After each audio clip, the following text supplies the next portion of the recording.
Well, we came here today to talk about the importance of treatment and diversion programs. Two of us had the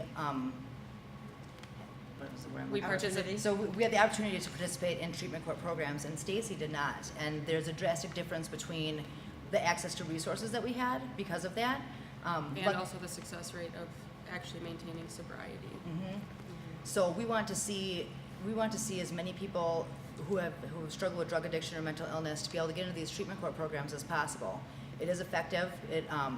The success rate is 50% compared to treatment courts are more like 10, inpatient treatment facilities are more like 10%. So we're talking like a 5 times rate of success. So it's much more effective, and we're already putting a lot of money into our Department of Corrections budget, right? So why not divert some of that money away from the jails and prisons and use it on things that actually help people change their lives and stop that cycle of criminal activity and addiction. And then I just also want to add, like in treatment courts, they have you do intensive therapy for yourself. So it's individual. And so it's not just like a general, like what could be affecting each addict as a whole, you know, like it hits your hard points, like what's making you do it. And it not only that, but you take classes such as dialectical behavior therapy.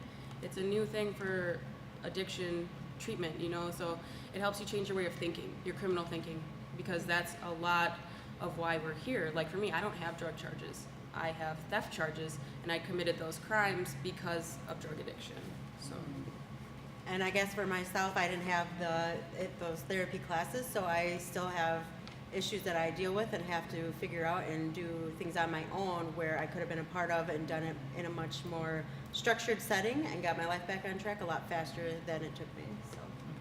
One of the major concerns that we're worried about, clear locally, is like I mentioned in there that we do have 4 treatment courts, but in the recent years they've reduced the number. So for example, when I was getting close to graduating, I was bumped out a little quicker than normal because I was doing well, and which is fine. I mean, I was okay with it, but not everybody is going to be ready for that, and so they're pushing people out the door in order to have room for others because the lists are so long to get into these courts, and the available spots are not. So I believe that AIM Court, which is what we participated in, it stands for Alternative to Incarcerating Mothers. It's a women-specific for single mothers, and there at one point was 25 available spots in there, and now it's down to 15. So almost cut in half. And there's no way when this is a proven method, other states are following in our footsteps. SAMHSA is backing it. There's things like that. There's no reason why it should be decreasing. It should be increasing. That should be the new norm. And also the AIM Court, which is I'm a participant of as well. Like I said in my testimony, it helped me reunite with my daughter. Like they paid for certain things like supervised visits, and they helped me do parenting classes, made sure I had housing, so I had a safe environment for my child to come back to.